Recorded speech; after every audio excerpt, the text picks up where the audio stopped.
Well, it's here at last. The Football Rules Committee has worked incredibly hard, it must be said, over many, many months. And we're all going to sit down Friday evening and Saturday evening and see what we get, make up our minds. So I'm happy to say James Horan, very much a big part of that Football Rules Committee, and obviously just one of the smartest managers of the last 15, 20 years or so, is going to join us and give us an insight into how the committee reached these 7 rules. And then Mike Quirke, also incredibly thoughtful GA mind, and crucially was involved at the coalface right up until and including this season with Kerry, is going to join us and give us his take on the state of the game and what he makes of these rules. And well, we'll see what they have to say. Ronan's still here. Hello. Hi, Joe.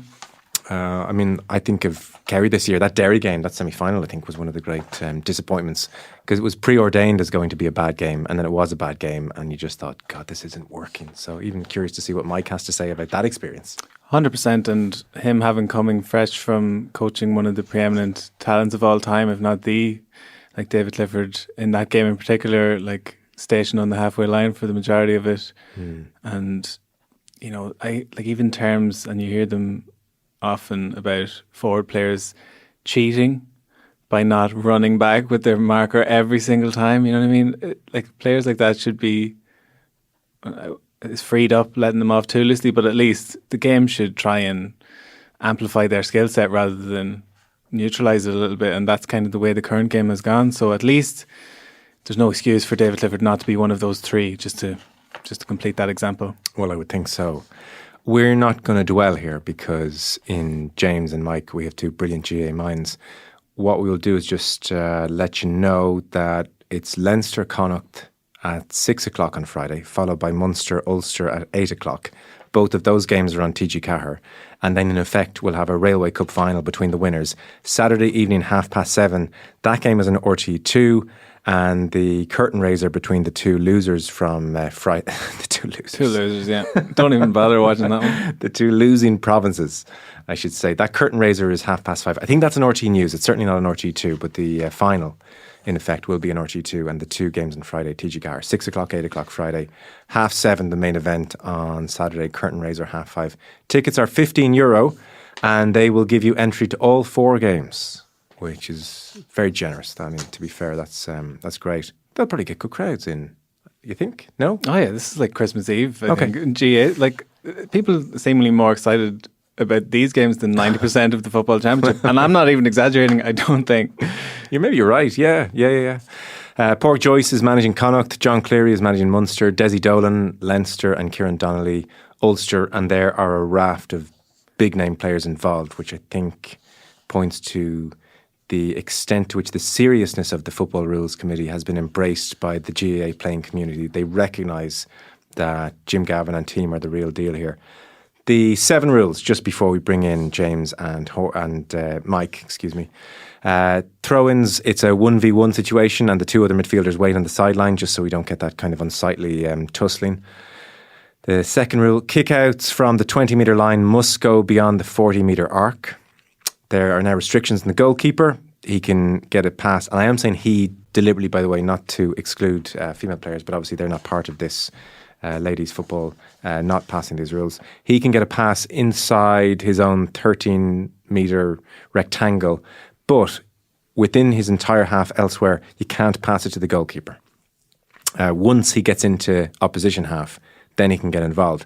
But this business, if you imagine, of say on his own 65 or his own 45, where he's basically just there as a constant option for his teammates to check back and restart play, that's going. They want that gone.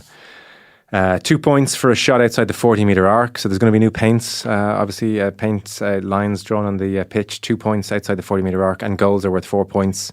And then I think one of the biggies, each team has to have 3 players in the opposition half at all times, meaning a maximum of 11 outfield players in your own half to try and defend. The solo and go, it's like a quick free. You can tap it to yourself, akin to a tap and go in rugby. And then the advanced mark, kick pass from outside 45 metres, caught inside the 20 metre, and also has the added advantage of having an advantage rule. So you can catch it and you can head towards goal and maybe nothing comes of it. You'll then get the chance to come back and just tap over your point. So they're really encouraging players to turn and if there's a goal on, to go for it, and they'll still get the safety net of the mark. That's about it. Like or hate any of them? Like them all? Hate them all? In principle, I think the 3-3 is like The biggie. people have been clamouring for that, and maybe is that the centrepiece and the other stuff emanating from there. It'll be interesting to see. And Jim Gavin has been keen to make the point, and as have other members of the F4C, that they are, at least some of them, interdependent. All right. James Horan, Mike Quirke.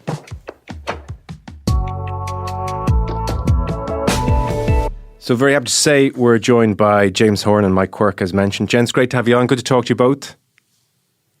Are you, Joe? Good to talk to you. Well, Mike, welcome back. So look, this is great. James and you, we have somebody who's been at the coalface, obviously, with Mayo, and now you're very much part of the Football Rules Committee. And then Mike, just so recently out of the game and out of a coaching ticket. So really looking forward to getting your perspective on all of this. The Football Rules Committee experience, James, I was talking to somebody vaguely associated with it who is genuinely wondering if Jim Gavin does sleep. It's busy. Yeah, it's busy. Jim's sleeping patterns, I'm not sure of, Joe. I can ask him and can go back to you, but it's full on for sure, as it needs to be. I suppose we're trying to review a lot of things and trying to get as much right as we can. We've had 7,000 or 8,000 comments from a public survey. There's a lot of different forums, a lot of different stakeholders. That we're just trying to put it all into the mix, and from that try and get some rules that will help the game, make the game more exciting. It's quite a daunting thing, because the game is so precious to all of us, and this is a historic moment potentially if these rules are all passed. And to state the bloody obvious, you don't want to get it wrong. I mean, it's a huge responsibility. I presume you felt that. Yeah, well, it's going to be all Jim Gavin's fault if it goes wrong. But let's get that. It's Jim Gavin's committee. Yeah. No, I think you hit the nail on the head. It's funny going around, because we've gone around to a lot of different stakeholders and had a huge amount of meetings and different workshops, etc. And the thing that jumps out is absolutely the love of the game. There's a deep-rooted love of Gaelic football. And the game that it is and what it means, and I suppose everything around it is so deeply ingrained in Irish society. So that's the key thing you get. There's a few things wrong, like with every game. There's a few things wrong for sure. We probably left it a bit long, maybe as an organisation, but now we're trying to have a look at it, see what needs to be done that'll change the game a little bit. And I think, Joe, one of the key things that we set out was sort of having some guiding principles, and I think they were really helpful for us as a group. And it was really, to make the game better to play and watch, right? I think, as an overarching sort of statement or North Star, I think that was really important. But there was sort of three different categories underneath that I think helped us along the way as more and more input came in, and that we wanted a game that rewards skill and risk. And I think, if you think the game at the moment, is there enough risk in our game? So I think that was a really good, encourages forward momentum and progression was the second one. And the third one was a game of contests. And there were sort of three, as I said, guiding principles that we used that helped us. So any information or any ideas that we came with, we sort of measure them against those to see would it fit into those categories, would it move the game forward that way. And the game of contests was a really interesting one, Joe, and that could be one-on-one defending, it could be one-on-one attacking, taking someone on, it can be competing for the ball. As opposed to maybe what we see at the moment is a huge amount of uncontested play. So they were the three things that really helped us, I suppose, gave us a good steer as we went through all the info. Mike Quirke, we haven't spoken. I have no sense of what you felt about the health of Gaelic football before the possibility of these rules. I've no sense of what you make of the rules that we're about to see unfurled this weekend. So talk to us. I'm very excited. I think I'm genuinely, for the first time in a long time, I'm really excited by the prospect of I'm going up to Croke Park tomorrow, and I'm really looking forward to seeing the games and how they unfold. I think, like, to start at the beginning, like the whole process, and I'd be interested to hear, James, who actually designed the process by which he followed, because I think the whole process has given the GA community in Ireland the ownership of these rules. Like everybody now, whether you're from the southest part of Kerry or the northest part of Donegal and everybody in between, has felt that they had an opportunity to contribute in some way. And James talks about the surveys or people, coming together in workshops. So everybody has had an opportunity. This isn't just 4 or 5 people in Croke Park who've, randomly come up with these rules. They've involved everybody. They've invested everybody now in it. So we're all feeling that we're a part of these rules. So their success or failure, while you joke that maybe it's, Jim Gavin's committee or whatever, we're all kind of invested in them. And I think it's after giving a real kind of energy to the Gaelic football community again to see, like, can these be a real improvement in the game? And like your first question, Joe, was like the game needs help. Like the game needs help. I've just spent a couple of years with some of the best footballers in the country, and at times in training, you're looking at training because you have to go through all these routines against 15 men behind the ball. And it's very frustrating. It's very difficult. It's very time consuming, time that you can now invest into other aspects of the game, like you're talking about, that reward skill and reward those other parts of it. I'm really excited, really delighted with the process so far, and eagerly looking forward to see how they play out tomorrow. Yes, okay, because I felt an interesting example. Well, you were directly involved in Kerry against Derry this year, and I felt like that was just tough going as a neutral. Of course, it had a tension to it if you're from Kerry or Derry, but just me sitting down to watch a game, it's really hard going.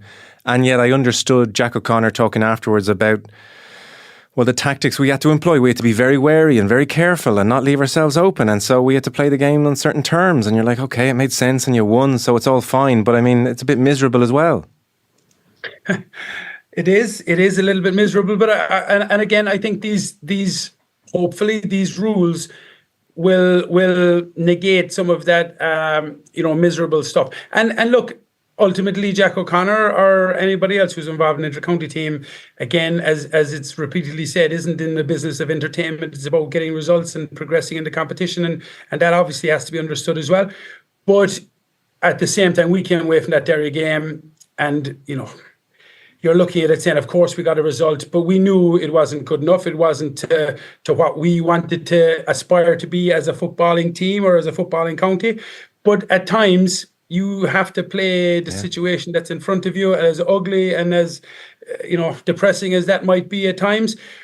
The result is the most important thing in those occasions. But I think now this structure and how they play out, I think this will allow you to go at the game in a totally different way that is going to re-energise the entire sport in the country. Yes.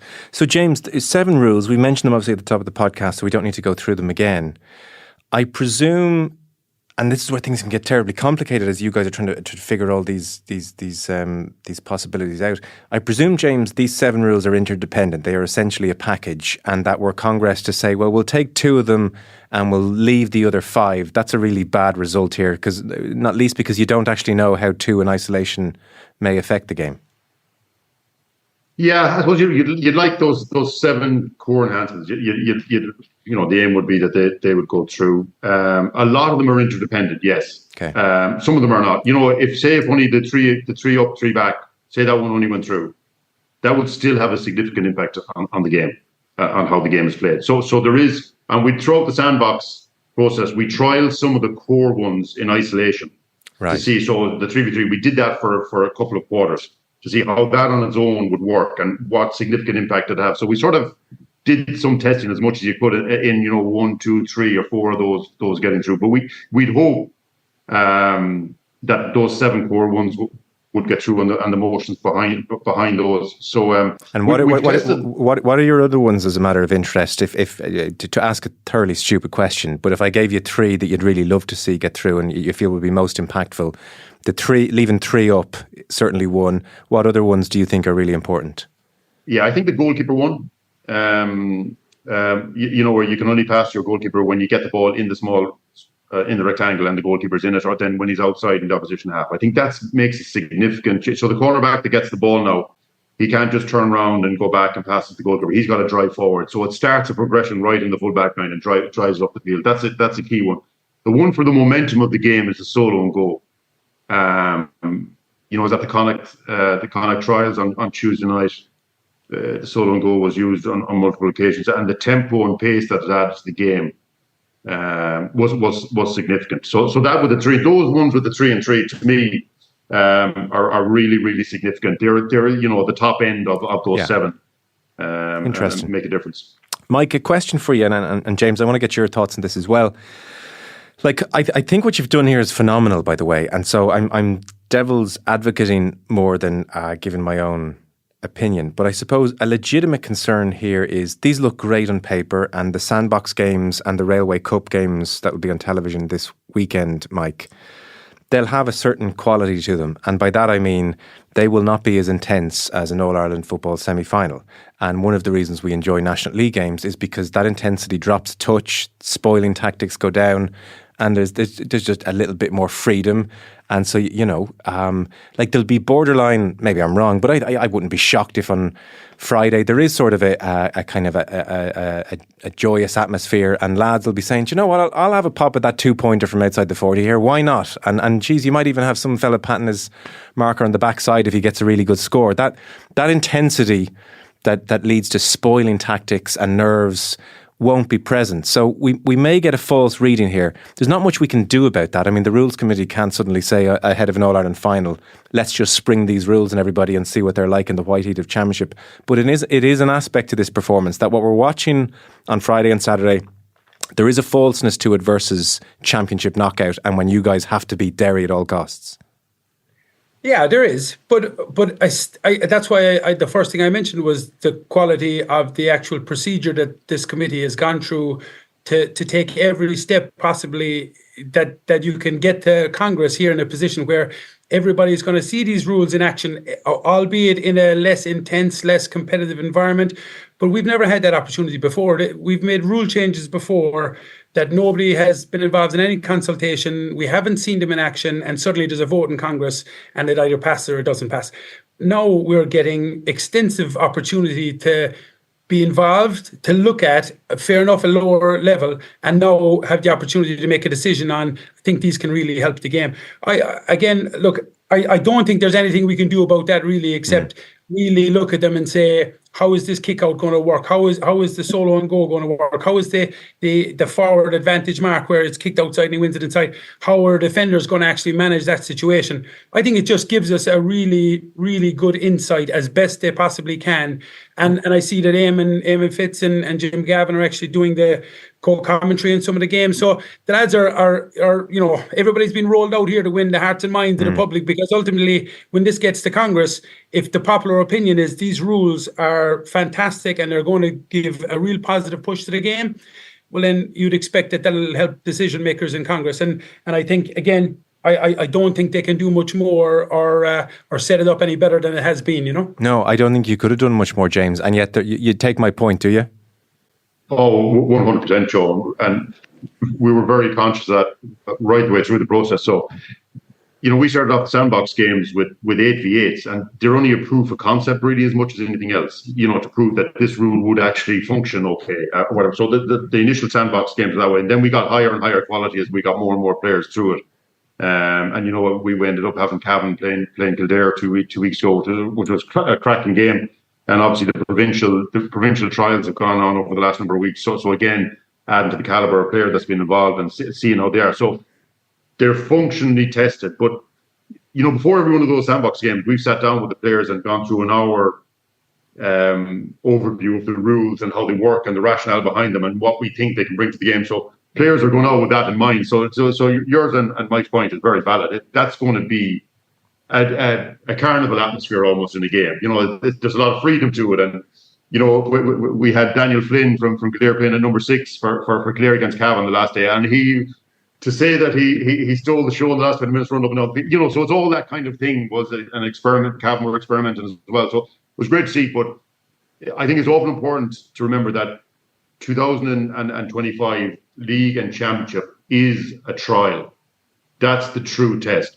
There has to be a consequence to a game to really pressure test these enhancements. And does any without question? Yeah, and does any part of you, you've been there and you know what these managers are putting into the job and how important it is for the players, and there could be great players in their last season or two. Some of you must feel a touch queasy about inflicting something on them, and maybe it doesn't quite work, and it's very important to them. I guess the mid-season review after league, if something's not working, then you have a better shot maybe of adjusting before championship is a key point. If something's fundamentally wrong, after the league we have an opportunity to address it, and then it goes through the championship, and then the special congress next October, November, whatever. These will be put into law, if you like. So 2025 is a try. So Mike is right. As much as we possibly could, and like.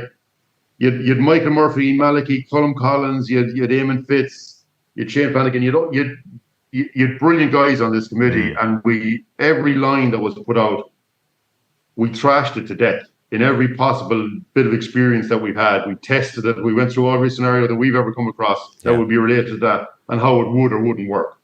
So the unintended consequences, as much as it's humanly possible, we've tested them out. But until there's a relegation place, or you've lost the first 3 games in the National League and you're the 4th game and everyone's screaming at you, that's when we really see how some of these works or how managers or coaches take them. So, but that's exciting. We've tried to put in reasonable ones that are progressive for the game, that represent some of the core fundamental values from previous years, but still allow the creativity and innovation that's with modern day football as well. So we try to make sure that scope is in there. So let's see how it plays out. But as Mike said, can't wait to shoot up to Dublin tomorrow and over the weekend and see what's what. And we've a lot of high caliber players on it's amazing. Due, so I think it'd be a cracking weekend. For sure. I think the caliber of players and managers involved, there is a seriousness about this project that they've all recognised, and that's why they're involved, and I think that's a credit to all you guys. Did you not get a call to do commentary? What's the story here? Are you talking to Mike or me? You. Jim Gavin and Eamon Fitz are doing commentary. I'd be happy filling the water bottles now tomorrow or doing whatever. But as I said, I was over at the Connacht trials, and the pace of the first 2 quarters in the game was phenomenal. Yeah, so that's encouraging. Yeah, that's encouraging. It was absolutely. I've never and my philosophy of football should be high paced, progressive, but I haven't seen it like this. You had the best players in Connacht there, and it was just great to watch. Yeah. But again, with that, Mike, Joe, I think it's important, and my feedback, and I chatted to a lot of the players after. My feedback, the pace was excellent, the movement, the forward progression was great, but there was less tackles, or there was less physicality in one way. So it's about how that all balances out to make sure that we get. You don't want to take physicality, or you don't want to take a certain element out of the game that we all love. So, but look, it was very exciting to see and get the players' feedback, and they're excited too about the weekend. And from a coaching aspect, Mike, that is so interesting about the lack of physicality suddenly, and these unintended consequences are going to come up. There also might be a huge coaching interpretation of these rules. There will be 100% managers who are still saying to their players next year, if any of you even dream of a solo tap and go, or dream of a shot from outside the 40, you're out of the team. Don't you dare. And yet others are going to embrace it and exploit it. I'm telling you. No, they won't. Okay. I'm going to ring both of you after the first round of Ulster next year, and you can both apologise to me. No. See, that is not the kind of attitude that we want, Joe. I'm looking at the way the NBA changed when the 3-point line actually became something that teams focused on. You had all these really smart people looking at the analytics of the game who said it's actually way more valuable for us to take more 3-point shots than it is 2-point shots. The NBA was a league that was dominated by big men all the way through up to the 90s and 2000s. And suddenly guys like Steph Curry and Klay Thompson and all these really good shooters came along. And the NBA is fundamentally changed because of the 3-point line. I'm not suggesting that that's going to happen in Gaelic games, but I'm sure you're going to have coaches saying, how many shots can we get off from 2-point range here that will actually lead to a higher score at the end of the game? You see, that kind of an attitude there where coaches are looking to say, how can I break this down and become defensively solid? I think this whole idea is about being, how can we be more progressive? How can we get these kickouts away so fast that the other team don't have a chance to get everybody? I take your point, but that's where aspiration and our dreams for the game meets hard, cold reality. And I'm a coach and I want to win. Yeah, but I still think these rules and the structure that this will give you by having to keep 3 bodies up top at all times, which means teams can only defend with a maximum of 11 outfield players. It has to change that mentality, because you can't get 15 guys inside your 45-yard line and just try and close up shop and commit fouls. And so it fundamentally changes the game as we know it. And again, until you see a high stakes game where coaches are trying to push the barrier or players are trying to do stuff. But again, I think we need people that are going to be looking the other side of it as well. And I think we're going to have that. Yeah, hopefully. Yeah. Joe, just to your point, go on, James. I'd nearly argue the opposite, Joe. That if I was a coach and there was a solo and go opportunity, because you remember you got 3 up, and I didn't take it, I'd kill him. Yeah, but you governed over one of the great half back lines of all time and one of the great running teams of all. I'm not worried about you. I'm not worried about you. But actually, that's a good example of the interdependency. Mike raised the point there. Just the sheer physics of 11 in your own half, 11 defenders in your own half, but crucially it meets the 2 points from outside the 40. So now physically, your physics dictate that you're giving something away somewhere. There's either space inside or there's space on the outside, and you get your shooters on the outside, or you can thread Colin Cooper-esque little passes into somebody's hands on the full forward line. And that's where I'm sure you'd be disappointed if one of those is passed and the other isn't, because they work in tandem. Absolutely. The game. I think Mike has captured it well there. The 3-up structure, well, a lot of people wouldn't agree with it, and you'd prefer if you didn't have to put in sort of restrictive rules like that. But where the game are, it needs that 20,000 volts to jumpstart it into a more progressive game. So it makes a significant difference, because you have 3. Like again, the game on Tuesday night, as soon as there was a turnover in defence, there was a lot of driven kicks into the 3 up front, because it's 3-3, and if you have a fast mover up there, the probabilities he's going to win that. But the support runs then from deep couldn't get there in time. So the ball, it was just very interesting to see how the whole dynamic was changing, the way players were thinking about it. And by the end of the game, you had guys going earlier on their support runs to make sure they got there. So it will fundamentally sort of change the mindset, I'd say, of coaches and players and how to play the game. We'll see across the 2 days, of course. I'm just curious. Have there been instances where, to let's paint a picture here and make it more vivid to imagine it, David Clifford is one of the 3 in opposition half, and Obiuglik wins the ball deep in his own half, and he punts a lovely little bouncing ball up to Clifford, who's running deep to get it, and actually, oh crap, the halfway line is coming into view, and I'm going to meet that halfway line before I meet the ball. And obviously be a farcical situation if Clifford, with his man behind him, suddenly had to roadrunner style stop on the halfway line and wait for ball. Has that happened much? It's the first thing that comes into it, and I say we debated that point more than any other point. Right. That for the 3-3, you can't have a cornerback intercepts it, as you say, and he's running out, and you can't have a corner forward that's chasing, stop on the halfway line, all this kind of stuff. It hasn't really happened across the 7 games. It's funny. We started off the 3 bind on the 45-metre line on each side. It didn't work because there was a dead man zone in the middle between the 45s. Then we went with the 65s. That didn't really work either, because there was still that area in the middle. But it's the halfway line. So if you think of that, there's very rarely you're going to have that scenario where he's going out. And if you have a player at the far side quick enough, he can just step in if he sees David Clifford coming out. So there'll be 3 up there. So players, like, these are smart guys that we're talking about. Some of the questions that we've got from the players, they're really, really smart. They're really investigating the rules. So I don't see it as an issue, even though it's the first thing people think of when they hear about the 3-3. It hasn't really been an issue. Players are very quick to adapt to it. Mike, did you have any questions about the rules that had struck you that you wanted to? Just on that one, Joe, even looking at it, like we were talking about it, saying, like, you will find teams that are looking to really be more progressive here will actually play a 4th guy. We'll get another guy who's covering that gap, who can come outside and get on ball and be that link guy, because the distance obviously between the half back line now and your 3 guys up is going to be great. And like James's point about the support run is going to be, it's a longer run, it's a tougher run to get up and down the pitch. So I think you see, this is the point, like where you're taking that little bit more pessimistic view of seeing how coaches are going to, break away. I think you can see coaches here saying, if I get a fourth guy up there who is staying in touch with these fellas, who can come over back to halfway line, who can be that link guy, who can get that extra pass and play it inside.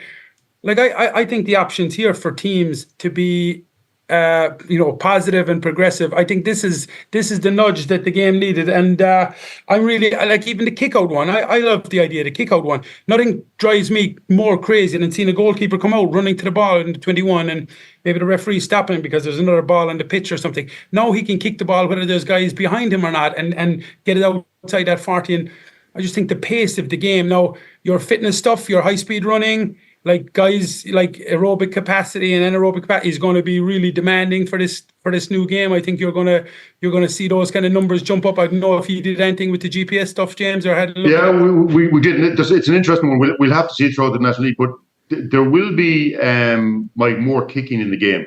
Yeah, there will be more. In transition, the famous transition, there will be a lot of high speed running there for sure. But say the three that are staying up, if there's interchange between the areas, it might bring down. There will be more running, but if you balance it right throughout, moving the players around, the three that are waiting back, maybe they come into the sort of midfield a bit more, or whatever it is. Right. It might sort of net balance itself out. We'll have to wait and see on that. One of the things we put into the interim report as well is a recommendation for next year is on interchange, because you're right, there may be an awful lot more running at this. The ball might be in play more time than what the game traditionally was. So that, again, might have impact on players and injury rates, etc. So we needed to put that in, that, the potential next year or the year after we brought in the council interchange where players can roll on, roll off, depending on things. So we need to look at those things as we go through. Are you getting angry anonymous letters from goalkeepers, or what's been the reaction there? No. There was definitely an edge in some of the conversations. The few stakeholder groups I had, I got fairly pinned by the goalkeepers. They're first out of the blocks. Let's put it like that. Yeah. But when you go through it, that rule in particular is one where we tried to balance everything. We wanted to keep the creativity that the keepers bring. Yeah. So you still can overload in the attacking half. That keeper can go up there. He can take. It's more of a risk, but he can go up there, and they've been trying it.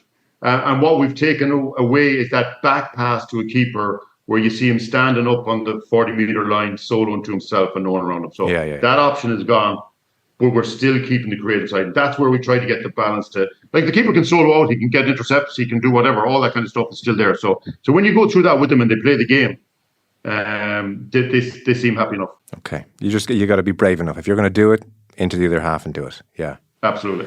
Yeah, God, I mean, it's very exciting. Mike's going to roll his eyes. I have another negative question, if that's all right. I'm just wondering. You're not going to bring him into your coaching team, Mike. That's your next stint. Listen, I love how naive and idealistic you two are. We're going to good conversation in a year. You can both apologise. I'm asking this one, James, as much with the club game in mind, I suppose, as the elite, where markings on pitches are pristine and visible, and referees are fit, and there's just a higher level. With things like kick-outs must go beyond the 40-metre arc, the 2 points from outside the 40-metre arc, the advanced mark where a kick pass from outside 45 metres is caught inside 20.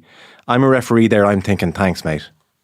Oh yeah, of course it's valid. And again, we've met with the refs committee multiple times. We've had various discussions with them.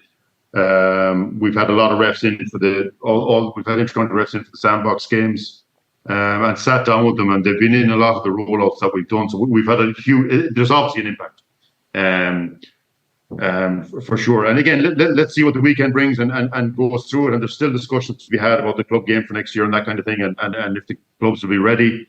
So all that discussion is to be had. But I suppose one thing I would say is that the halfway line. So we brought in a halfway line. There was no halfway line in Gaelic. There was 2 dashes for the throw in. Yeah. So that which is gas, but so that's going to be a dash line across the middle of the field. So if you put yourself as a ref, that's going to help you significantly for the 3v3, and it's going to help you for the goalkeeper's position. When he comes out, if you're standing around, say, the 50-meter line, you're going to be able to see that halfway line, and if it's kick out from the other side, you're going to be close enough to the arc as well. So there's going to be more demands on refs for sure. Their positional sense on where they are as well will help. And what we found in a lot of the games is that, if you go down to a game in West Kerry, Mike, there's a lot of players that ref it as well. He's outside the arc, or whatever it is, and that can give an instinctive support to a ref, that kind of stuff. So, look, there is going to be challenges on ref. Hopefully, it's possible, but we'll have to see how that plays out. We've had, as I said, a lot of the top intercounty refs in, and they've loved it. They picked it with David Gold again very early, and he picked it up and ref it brilliantly and gave us some great feedback on where we need to go with it. So very conscious of that, and a lot more to do in it for sure, Tom. No, it's true. I have an unhappy groundsman down here too. I'm the G officer below in NPU Kerry campus, and he was asking, his first question was, "No, what happens if we've got a Sigerson game on a Wednesday?" He said, and I have a ladies football game on a Thursday. What am I supposed to do with the lines on the field of Jeddah? Yeah, good point. Yeah. I said, "No, Paul, we'll have to cross that bridge when we come to it." I'll get him some of the vanishing foam. Like That's the kind of negative thinking I can get on board with. That's exactly what I'm after. You can get behind that kind of thinking. Yeah. Give us a final word then, fellas. Mike, you're buoyed by this. You're looking forward to this. You've no other questions or concerns or anything that you want to raise? I'm just looking forward to having a look how this plays out, and I'm hoping that everybody embraces it for the positivity, the potential positivity that can be unlocked with it, as opposed to the more pessimistic view of yourself. And I just think it's a really progressive step that the game needs, lads. Like, there is no question that this committee has done the work that the people and supporters and players and coaches who are involved with Gaelic football for the last number of years, we've been crying out for it, because this gives everybody a new set of tools to be able to go and make that game what she set out to make it, which was more entertaining or whatever it is. Just really looking forward to it with eagerness, James, big weekend. Obviously, it's a lot of pressure on just 4 games, small sample size, and they'll go a long way towards swaying public opinion, which will in turn sway Congress to a point. So it's kind of nervy enough, I would think. You're about to birth your plan. Yeah, but I think the caliber of players that you have and the way they've embraced it so far in the trials, I think we'll see a very entertaining spectacle at the weekend, and it may help people understand it. One other thing, Joe, just on, I think that's really important. In the interim report, again, there's a recommendation that there's an intelligence unit set up, so that there's a group of people that constantly evaluate Gaelic football. So that they'd obviously meet on a monthly basis or whatever, and review the trends in the game and where it is and how the games went over the weekend, and the refs and whatever trends, adverse or positive, that they are. And that there's a group that constantly monitor that to see, because we put in a lot of rules because it's been left for a while. So if we've something that monitors is ongoing, that we mightn't have to, hopefully a lot of these will work, and there's only little tweaks that'll need to be done every now and then, as opposed to the seismic change that we're doing. But look, overall, really looking forward to the weekend, and see what comes of it, and continue the work. Great, awesome.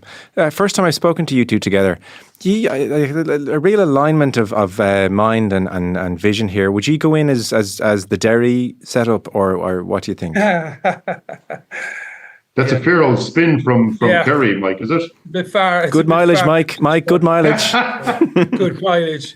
See, Joe, I was just, when he was talking about the intelligence committee there of people who were going to review the game, I was saying, please don't nominate Joe anyway, because the game will be back to wherever we don't want it to be, Joe. Come on, get on the positive train, Joe. You're dead right.